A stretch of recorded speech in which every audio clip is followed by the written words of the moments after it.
Caros irmãos e irmãs, aqui estamos para trazer a reflexão sobre a Palavra de Deus neste programa chamado A Voz do Pastor. Esta reflexão sobre a Palavra de Deus nos remete uma parte ao Antigo Testamento, aos tempos de Esdras e Neemias, tempos do Antigo Testamento, após o exílio. E outra parte nos remete ao Novo Testamento, em concreto a Paulo, que insiste sobre a necessidade de entender a Igreja e o próprio Cristo também, a relação com Cristo como um corpo. E, ao mesmo tempo, também escutaremos um pouco sobre a Palavra de Deus escrita por Lucas, com muita atenção, recolhida por ele nos Evangelhos, no Evangelho de Lucas, e na qual nós escutaremos dizer a Jesus que tudo aquilo que estava anunciado se cumpre nesse momento em que ele fala ao povo judeu na sinagoga. Vamos então começar com a primeira leitura, é a leitura do livro de Neemias. Vamos escutar, pois. Naqueles dias, o sacerdote Esdras apresentou a lei diante da assembleia de homens, de mulheres e de todos os que eram capazes de compreender. Era o primeiro dia do 7º mês. Assim, na praça que fica de frente da porta das águas, Esdras fez a leitura do livro desde o amanhecer até o meio-dia, na presença dos homens, das mulheres e de todos os que eram capazes de compreender. E todo o povo escutava com atenção a leitura do livro da lei. Esdras, o escriba, estava de pé sobre um estrado de madeira, erguido para esse fim. Estando no lugar mais alto, ele abriu o livro à vista de todo o povo, e quando o abriu, todo o povo ficou de pé. Esdras bendize o Senhor, o grande Deus, e todo o povo respondeu, levantando as mãos: Amém, Amém. Depois, inclinando-se e prostrando-se diante do Senhor, com o rosto em terra, e leram clara e distintamente o livro da lei de Deus e explicaram seu sentido de maneira que se pudesse compreender a leitura. O governador Neemias e Esdras, sacerdote e escriba, e os levitas que instruíam o povo, disseram a todos: Este é um dia consagrado ao Senhor vosso Deus. Não fiqueis tristes nem choreis, pois todo o povo chorava ao ouvir as palavras da lei. E Neemias disse-lhe: Ide para vossas casas e comei carnes gordas, tomai bebidas doces e reparti com aqueles que nada prepararam. Pois este dia é santo para o nosso Senhor. Não fiqueis tristes, porque a alegria do Senhor será a vossa força. Palavra do Senhor, graças a Deus. Esdras e Neemias. Esdras, que é um escriba, um sacerdote, que nestas horas vai liderar o povo.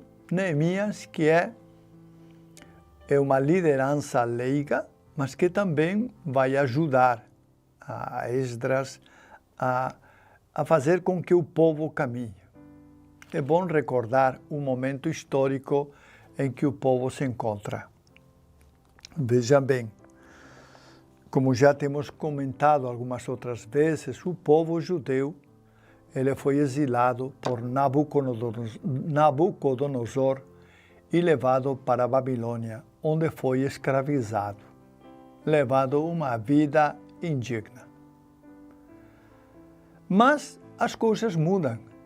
E aproximadamente 70 anos depois destes fatos, depois de que Nabucodonosor levasse o povo escravo à Babilônia, surgiu um novo rei, Ciro. É um rei da Média, de um país vizinho à Babilônia, mas não é da Babilônia. Ciro, com o seu exército, conquistou toda a região da Babilônia. Entrou na cidade e instalou um novo reinado. E um dos primeiros atos que Ciro, o rei Ciro, teve foi enviar de volta todos aqueles povos que tinham sido escravizados por Nabucodonosor e seus seguidores, seus sucessores, mandá-los de volta para suas terras. E assim foi como o povo judeu, por ordem do rei, acabou voltando para Israel, para a terra que sempre ocupou, ainda mais em concreto, para Judá, mas neste caso foi para Israel também. Desta maneira, o povo então sentiu uma profunda alegria porque voltou para a sua terra. Mas como estava a situação de Israel, ou mais em concreto de Jerusalém? A situação era calamitosa.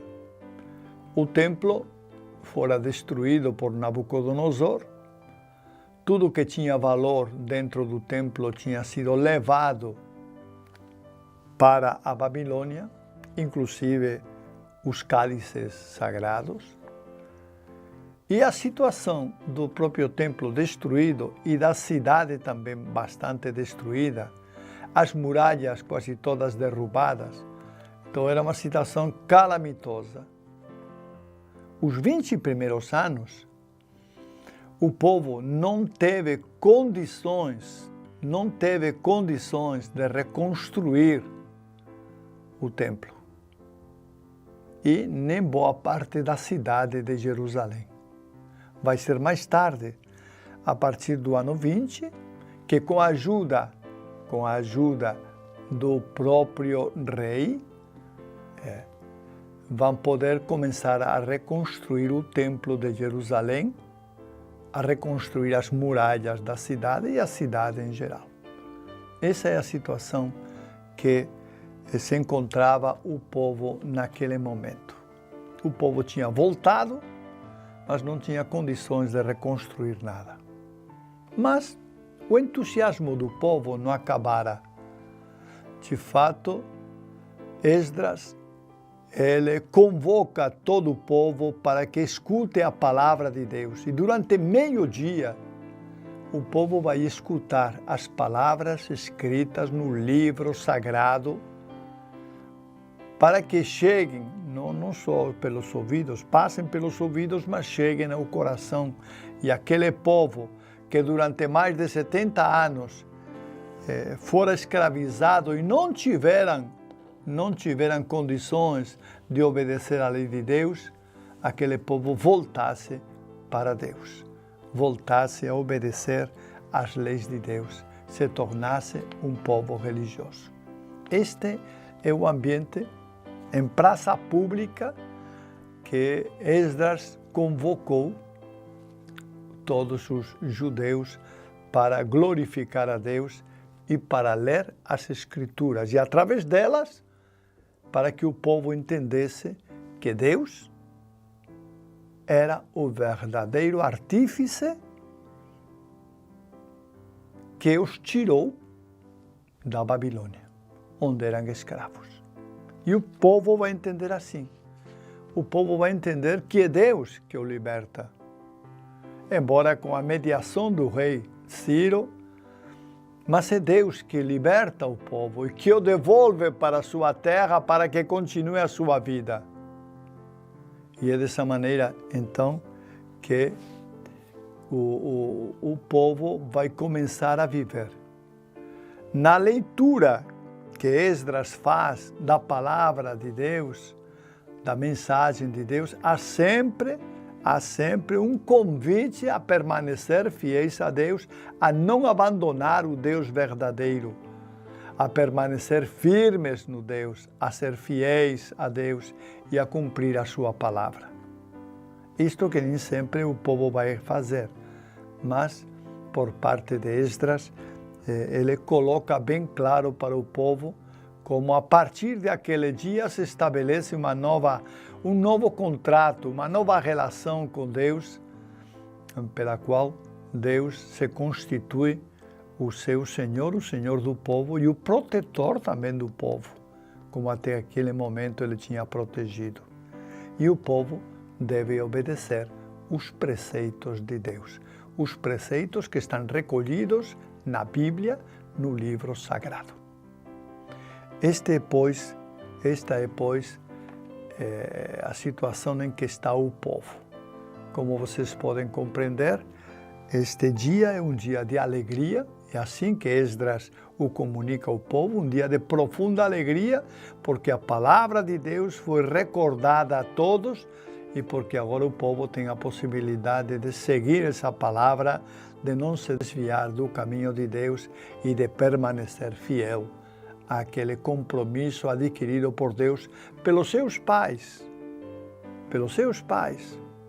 tá? Abraão, Isaac e Jacó. Esse compromisso que Deus firmou com os seus pais é renovado mais uma vez com o povo judeu, que aceita esse compromisso e se dispõe a servir a Deus com todas as suas forças, sendo fiéis aos mandatos do Senhor.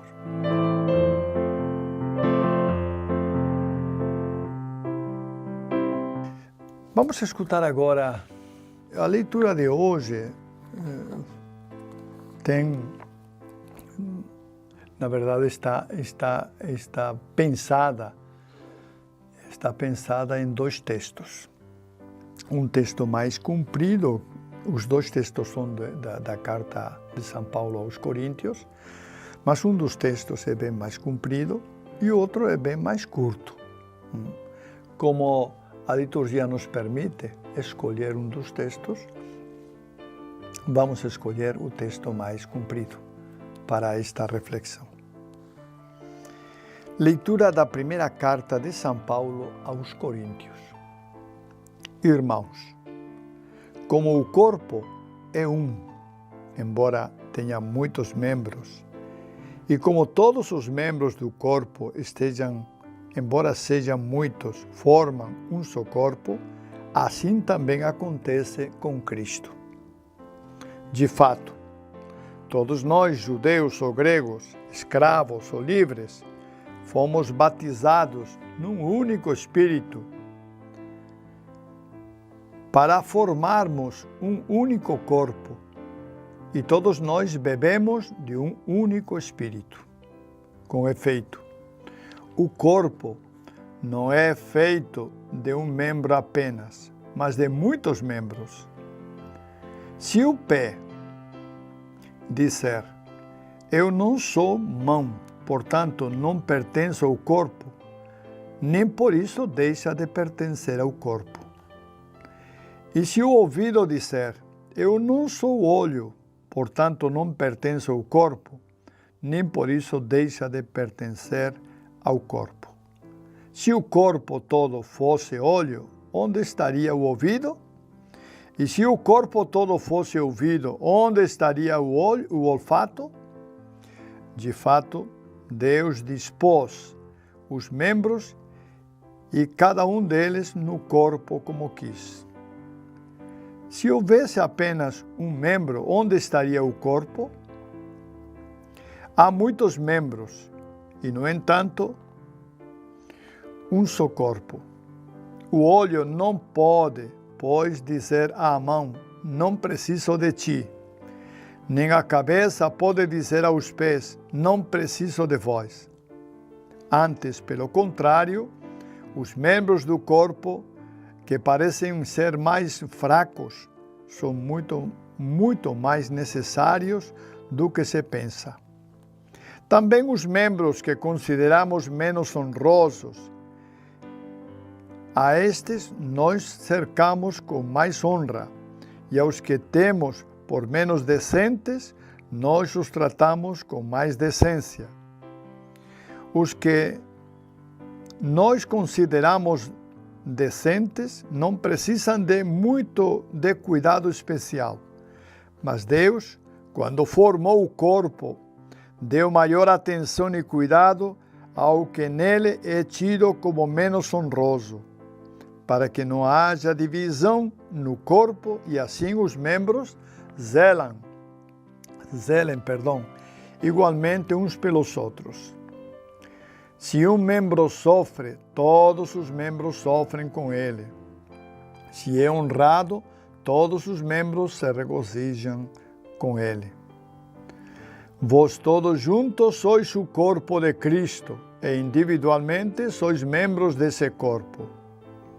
E na igreja Deus colocou, em primeiro lugar, os apóstolos, em segundo lugar, os profetas, em terceiro lugar, os que têm o dom e a missão de ensinar. Depois, outras pessoas com dons diversos, a saber, dom de milagres, dom de curas, dom para obrar misericórdia, dom de governo, de direção, dom de línguas. Acaso todos são apóstolos? Todos são profetas? Todos ensinam? Todos realizam milagres? Todos têm o dom de curar? Todos falam em línguas? Todos as interpretam? Palavra do Senhor. Graças a Deus. É interessante esta comparação de Paulo com o corpo de Cristo, indicando-nos que nós todos somos parte do corpo de Cristo, embora membros. Cada um é um membro diferente. E São Paulo, na carta aos Coríntios que acabamos de ouvir, ele insiste em que todos os membros são necessários. Todos os membros são necessários. Insiste de que todos, inclusive aqueles que são mais indignos, são importantes. E insiste na necessidade de que os membros devem se ajudar uns aos outros para melhor servir na igreja. Paulo, pois, ele tem uma visão sobre a igreja, uma visão onde há muitos membros, onde há muitas pessoas, e onde as pessoas que formam um só corpo, e são membros cada uma delas, essas pessoas tentam se ajudar mutuamente de forma fraterna. É assim que o corpo age. São Paulo nos indica que quando um membro sofre, os outros também sofrem, porque a dor passa para todos. Com isto quer significar que é importante que todos os membros da igreja se sintam bem, sem dores, para que possam realizar bem a sua função.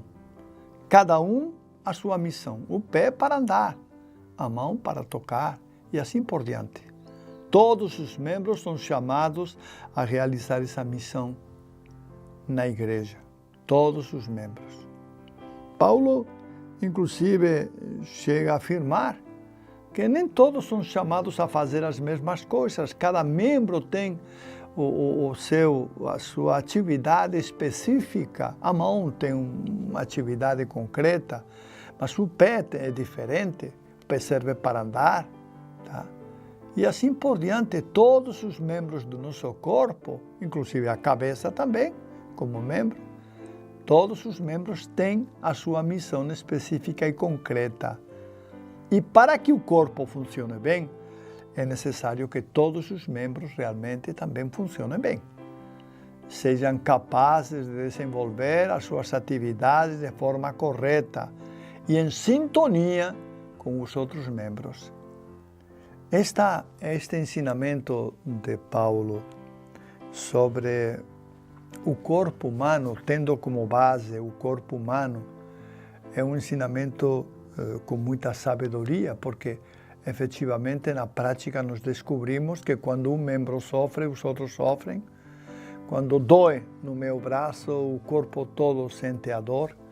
E quando eu estou com fraqueza, o corpo todo vai sentir também essa mesma fraqueza, assim por diante. Quer dizer, Paulo tinha muito claro como, embora as pessoas sejam membros diferentes e cada membro diferente tenha a sua função diferente, todas as pessoas, todos os membros devem agir de forma sincronizada para que o corpo realmente tenha um desenvolvimento sadio e possa realizar muitas tarefas. Este é o ensinamento que Paulo nos traz neste domingo, um ensinamento muito claro, porque aqui nós deveríamos entender a necessidade de ajudar-nos uns aos outros, uns membros se ajudando outros membros, e a situação, eu diria, de abertura que cada membro deve ter com o outro membro, para que desta forma essa colaboração seja completa entre os membros do corpo.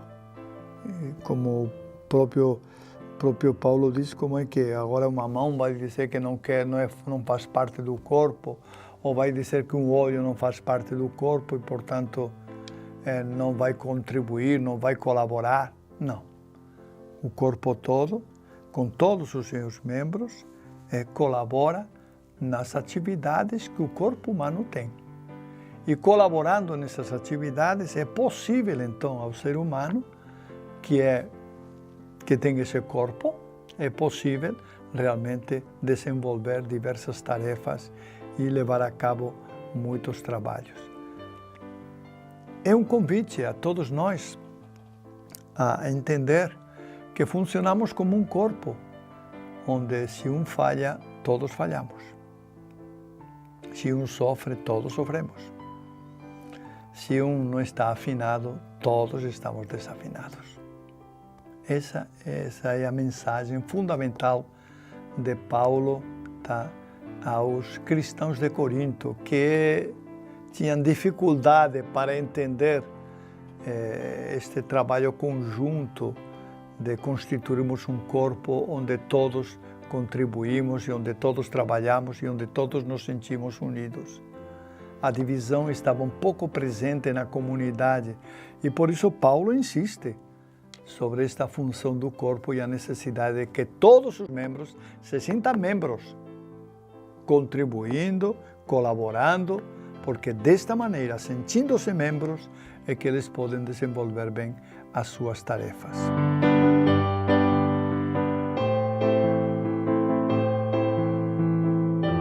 Passamos então agora, meus irmãos, minhas irmãs, ao Evangelho. O Evangelho que hoje é de Lucas, nós vamos escutar na primeira parte o cuidado que Lucas teve de recolher todos os dados sobre Jesus Cristo. O Lucas foi um discípulo, primeiro esteve com Paulo, né? Depois esteve com outros apóstolos, mas ele muito aprendeu através da convivência com São Paulo. Então Lucas vai nos dizer que ele estudou, ele pesquisou a vida de Jesus Cristo e traz para nós a sua visão sobre o Evangelho e sobre Cristo Jesus. Vamos escutar então com atenção o que Lucas nos diz. Proclamação do Evangelho de Jesus Cristo segundo Lucas. Muitas pessoas já tentaram escrever a história dos acontecimentos que se realizaram entre nós, como nos foram transmitidos por aqueles que desde o princípio foram testemunhas oculares e ministros da palavra. Assim sendo, após fazer um estudo cuidadoso de tudo o que aconteceu desde o princípio, também eu decidi escrever de modo ordenado para ti, excelentíssimo Teófilo. Deste modo, poderás verificar a solidez dos ensinamentos que recebeste. Naquele tempo, Jesus voltou para Galileia com a força do Espírito. E sua fama espalhou-se por toda a redondeza. Ele ensinava nas suas sinagogas e todos o elogiavam. E veio à cidade de Nazaré, onde se tinha criado. Conforme seu costume, entrou na sinagoga no sábado e levantou-se para fazer a leitura. Deram-lhe o livro do profeta Isaías. Abrindo o livro, Jesus achou a passagem em que está escrito: O Espírito do Senhor está sobre mim, porque Ele me consagrou com a unção para anunciar a boa nova aos pobres.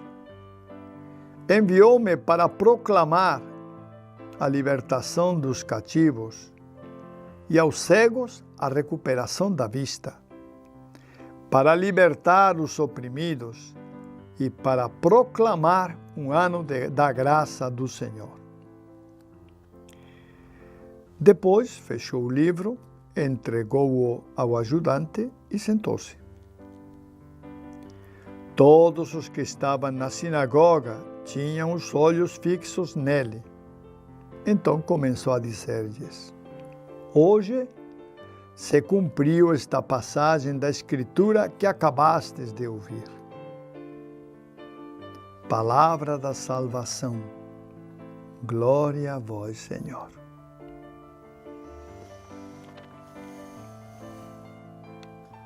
Comento rapidamente a preocupação de Lucas. Como vocês já sabem, Lucas é um dos 4 evangelistas, juntamente com João, com Marcos e Mateus, formam o grupo dos 4 evangelistas que nos transmitiram os fatos, as palavras, as realizações, os milagres de Cristo Jesus na sua vida pública. Lucas ainda descreve que ele tentou fazer isso de forma ordenada. E quis também deixar o seu evangelho escrito para que muitas pessoas pudessem ter a oportunidade de conhecer os fatos, milagres e as realizações de Cristo Jesus. Foi por isso que ele escreveu, fez questão de escrever, segundo ele descreve, de forma ordenada. A passagem com a qual ele começa o Evangelho é a passagem de Nazaré. Jesus, depois de algum tempo na Judeia, onde foi batizado por João, no Rio Jordão, ele volta para sua terra, volta para Nazaré. E este encontro acontece em Nazaré. Num dia de sábado, Jesus vai para a sinagoga. Ele sabia muito bem, Jesus, que os judeus se reuniam na sinagoga aos sábados. E como era costume entre os judeus, aqueles que queriam ler se levantavam e pediam a palavra para ler e explicar a palavra de Deus, contida nas Escrituras. E foi o que Jesus fez. Jesus se levantou, pediu a palavra, lhe foi entregue o texto do profeta Isaías, onde estão escritas essas palavras que nós acabamos de ouvir, não é? O Espírito está sobre mim, etc, etc, etc. Né? E quando terminou de ler, ele fechou os rolos, não eram livros, eram rolos, porque naquele tempo não havia livros como nós temos hoje, mas eram rolos de papel que se enrolavam e se guardavam em alguns lugares. Então entregou o rolo ao ajudante e começou dizendo: hoje se cumpriu esta palavra.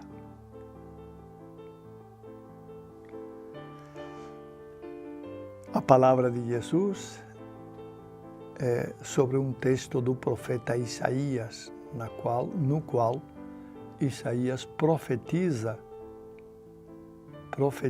que o Espírito de Deus está sobre aquele que está falando. Então, nesse caso, é Jesus. O Espírito de Deus está sobre Jesus. Hoje, depois já de muitos anos, nós refletindo sobre isto, percebemos como esta realidade é profunda, que Jesus, ele começa o seu ministério com o seu Espírito e com a presença do Pai, porque Jesus é Trindade. Jesus não, a Trindade, Deus é Trindade. Deus é Trindade e, como Trindade, começa a sua vida pública na sinagoga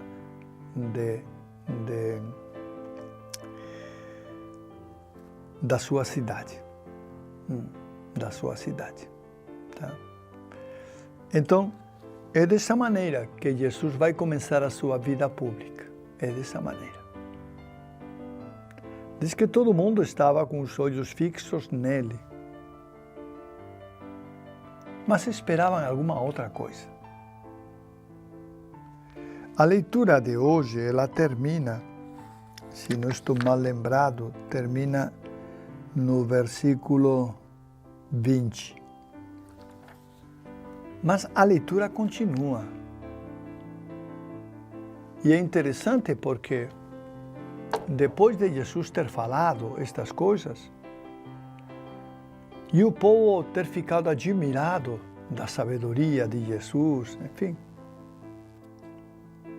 Quando Jesus se nega a fazer as obras que tinha feito em outros lugares, porque a sua fama já tinha chegado aos ouvidos dos habitantes de Nazaré, quando Jesus se nega, começa por parte do povo, daqueles que estão presentes na Assembleia, que estão presentes na sinagoga, começa uma revolta. E o texto do Evangelho acaba, como digo, não é aqui que está escrito, mas é continuação do texto. O texto do Evangelho acaba dizendo que Jesus foi expulso da sinagoga, porque ele não queria certamente fazer o que tinha feito em outros lugares.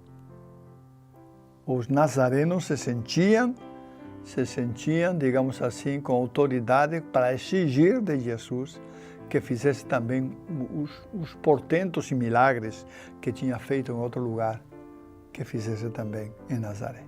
Mas Jesus se recusa, não é esse o objetivo dele. O objetivo é que o povo escute a palavra e seja fiel a Deus e cumpra com a palavra de Deus. Mas isso o povo não quer. O povo quer ver milagres, quer espetáculo. O povo quer realmente se divertir, vendo coisas extraordinárias. Mas Jesus não está a fim disso. Por isso, ele acabou sendo expulso da sinagoga. Ele que tinha entrado com uma boa acolhida, sendo acolhido por todos, acabou sendo expulso da sinagoga, rejeitado por todos, porque não fez o que o povo queria, o que o povo desejava, O que o povo queria era ver espetáculo, ver milagres. E Jesus certamente tinha um outro objetivo, que era proclamar a palavra de Deus, mas independentemente de milagres. Embora milagres, vai fazer depois muitos milagres, mas neste momento ele se recusa a fazer outros milagres, como o povo daquela cidade de Nazaré gostaria. Esta é a palavra de Deus que somos convidados a refletir nesta semana em nossa vida e pensar como muitas vezes nós podemos seguir também o oba-oba, muitas vezes do povo, querer espetáculos em nossa vida e não estamos dispostos a fazer sacrifícios, quando muitas vezes deveríamos fazer sacrifícios. Muitas vezes. Embora os sacrifícios não sejam coisa fácil, mas são importantes em nossa vida porque eles nos ajudam e nos ajudam a focalizar aquilo que é importante em nossa vida de cristãos. Quando nós temos tudo de uma forma fácil, muitas vezes não damos valor e não compreendemos como aquilo é importante para a nossa vida. Muito bem, irmãos, terminamos por aqui a nossa reflexão e agora eu gostaria também de falar um pouquinho sobre algumas notícias. Eu tenho poucas notícias, não tenho muitas, mas vamos falar um pouco. Em primeiro lugar, sobre o Papa Francisco. Tá? Após a recitação do Ângelus no Vaticano, na Praça do Vaticano, o Papa Francisco manifestou seu compadecimento e rezou pelos brasileiros que nas últimas semanas sofreram com as chuvas e enchentes.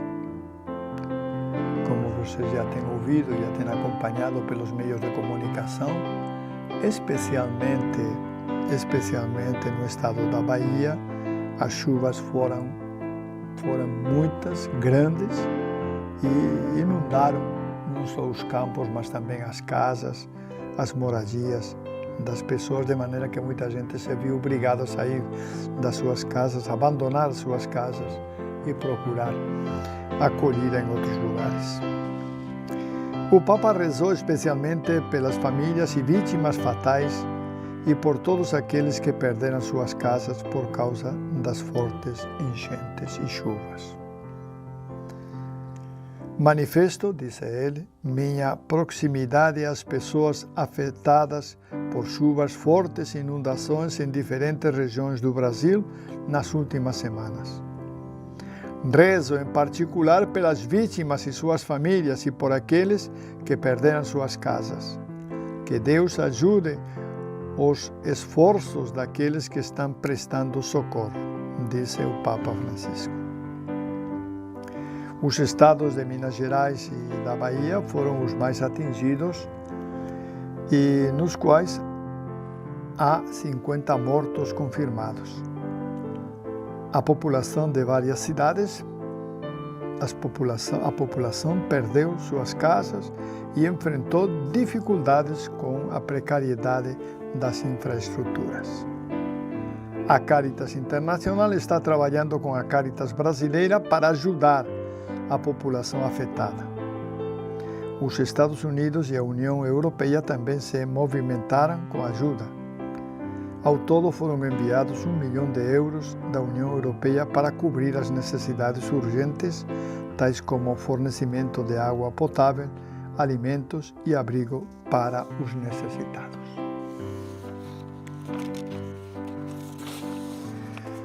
A outra notícia nos chega desde um país africano, o Mali.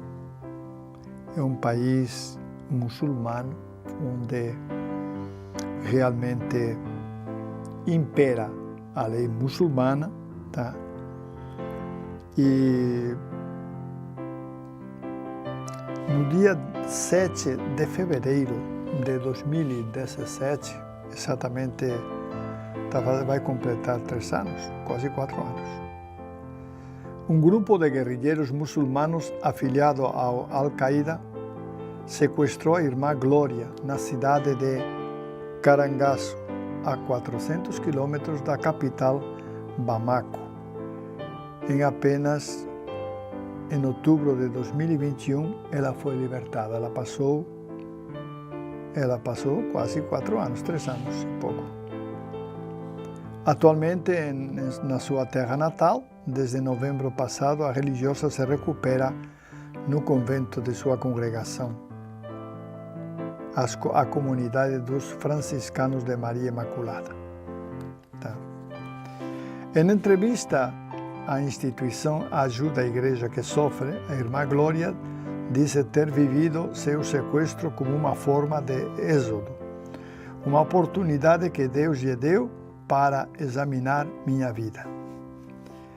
Apesar de todas as penas, a irmã Glória se inspira no exemplo de São Francisco e pode afirmar: como não te louvar, te bendizer e te agradecer, meu Deus, pois tu me acumulaste de paz diante dos insultos e dos maus tratos. Ela confidenciou que durante o cativeiro se lembrava dos ensinamentos de sua fundadora, a beata Caridad Brader, que dizia: esteja tranquila para que Deus lhe proteja, e também um conselho de sua falecida mãe: seja sempre serena, Glória, sempre serena. Um dos momentos mais duros era quando os sequestradores batiam nela.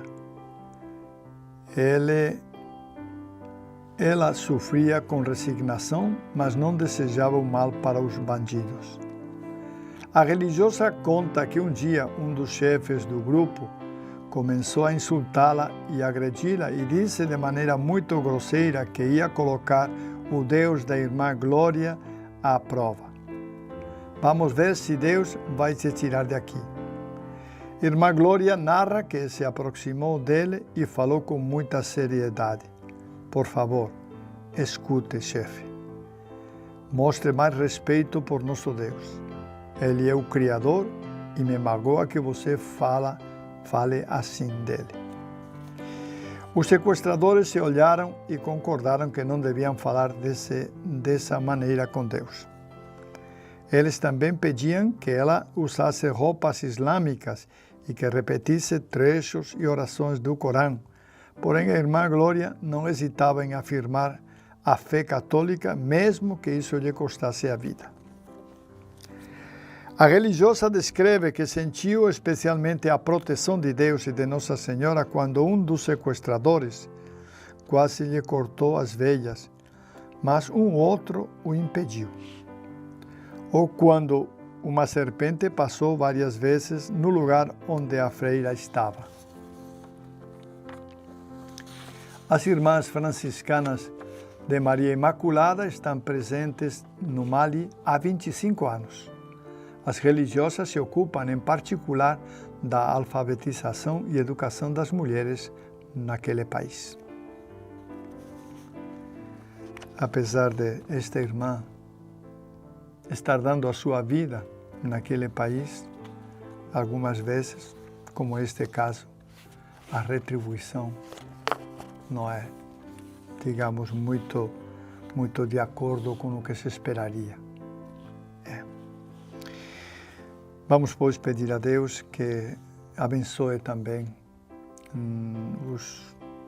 todos aqueles que foram atingidos pelas enchentes desta semana ou destas semanas, e que abençoe também esta irmã, para que Deus lhe conceda muita paz no coração. Amém.